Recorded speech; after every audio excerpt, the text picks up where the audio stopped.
A haunted house in Georgia.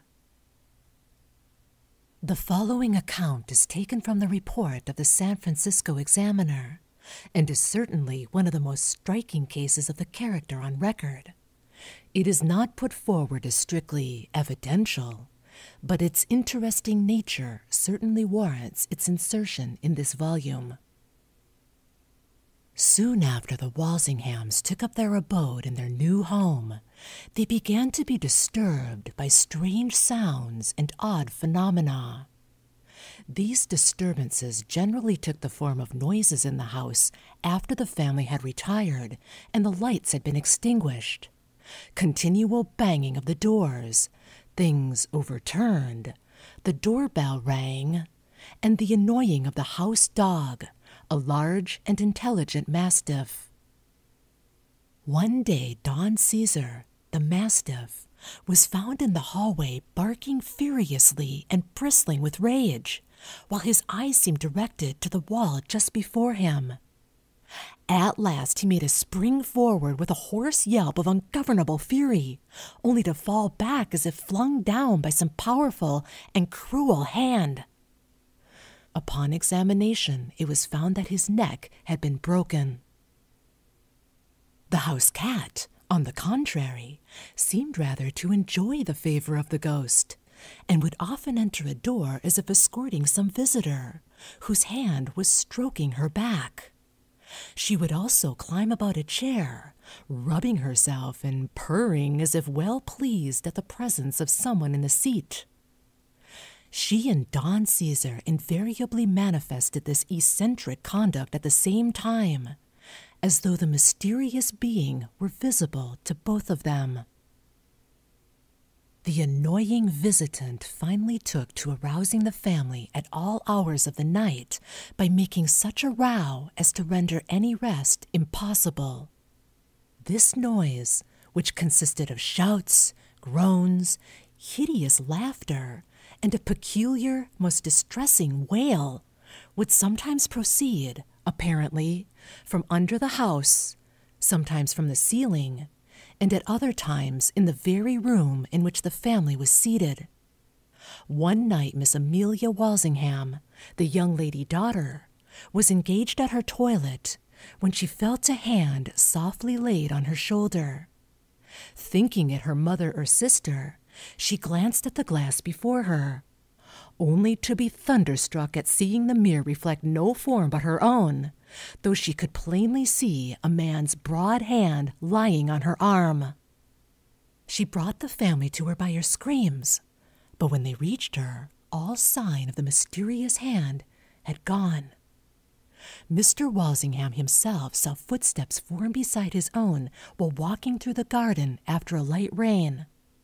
The marks were those of a man's naked feet, and fell beside his own, as if the person walked at his side.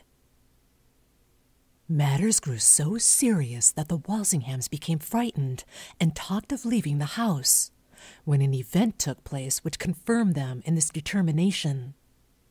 The family was seated at the supper table with several guests who were spending the evening, when a loud groan was heard in the room overhead.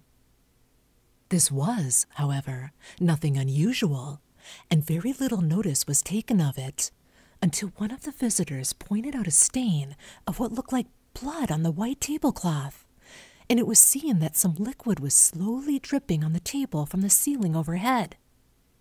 This liquid was so much like freshly shed blood that it horrified those who watched its slow dropping. Mr. Walsingham, with several of his guests, ran hastily upstairs and into the room directly over the one in which the blood was dripping. A carpet covered the floor, and nothing appeared to explain the source of the ghastly rain. But, anxious to satisfy themselves thoroughly, the carpet was immediately ripped up, and the boarding found to be perfectly dry and even covered with a thin layer of dust. And all the while the floor was being examined, the persons below could swear the blood never ceased to drop. A stain the size of a dinner plate was formed before the drops ceased to fall.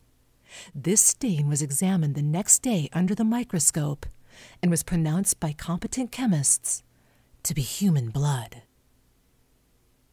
The Walsinghams left the house next day, and since then the place has been apparently given over to spooks and evil spirits, which make the night hideous with the noise of revel, shouts, and furious yells.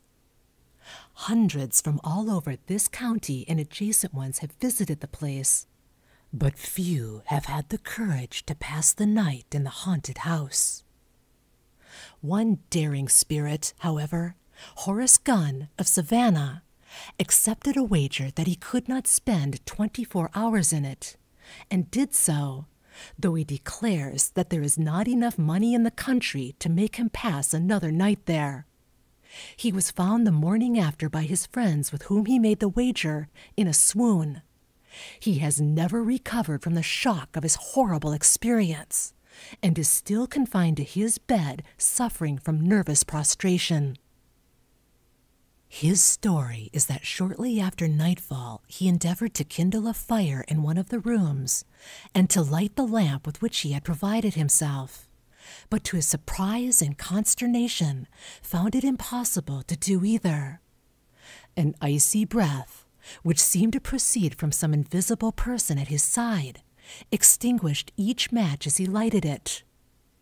At this peculiarly terrifying turn of affairs, Mr. Gunn would have left the house and forfeited the amount of his wager, a considerable one, but he was restrained by the fear of ridicule.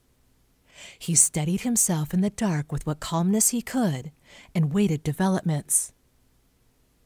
For some time nothing occurred, and the young man was half dozing, when, after an hour or two, he was brought to his feet by a sudden yell of pain or rage that seemed to come from under the house. This appeared to be the signal for an outbreak of hideous noises all over the house. The sound of running feet could be heard scurrying up and down the stairs, hastening from one room to another, as if one person fled from the pursuit of a second. This kept up for nearly an hour, but at last ceased altogether, and for some time Mr. Gunn sat in darkness and quiet, and had about concluded that the performance was over for the night. At last, however, his attention was attracted by a white spot that gradually appeared on the opposite wall.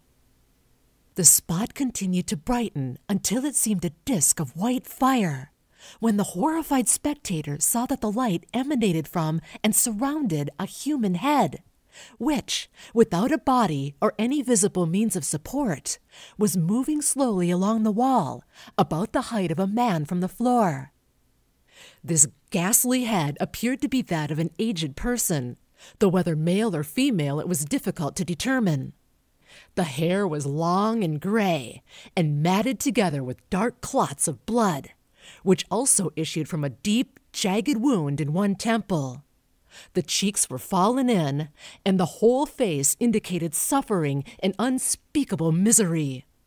The eyes were wide open, and gleamed with an unearthly fire, while the glassy eyes seemed to follow the terror-stricken Gunn, who was too thoroughly paralyzed by what he saw to move or cry out. Finally, the head disappeared, and the room was once more left in darkness. But the young man could hear what seemed to be half a dozen persons moving about him, while the whole house shook as if rocked by some violent earthquake. The groaning and the wailing that broke forth from every direction was something terrific, and an unearthly rattle and banging as of china or tin pans being flung to the ground floor from the upper story added to the deafening noise. Gunn at last roused himself sufficiently to try and leave the haunted house. Feeling his way along the wall, in order to avoid the beings, whatever they were, that filled the room, the young man had nearly succeeded in reaching the door, when he found himself seized by the ankle and was violently thrown to the floor. He was grasped by icy hands, which sought to grip him about the throat. He struggled with his unseen foe, but was soon overpowered and choked into insensibility. When found by his friends, his throat was black with the marks of long, thin fingers, armed with cruel, curved nails. The only explanation which can be found for these mysterious manifestations is that about 3 months before, a number of bones were discovered on the Walsingham place, which some declared even then to be those of a human being. Mr. Walsingham pronounced them, however, to be an animal's, and they were hastily thrown into an adjacent lime kiln. It is supposed to be the outraged spirit of a person to whom they belonged in life, which is now creating such consternation. End of A Haunted House in Georgia. Recording by Andrea Kotzer.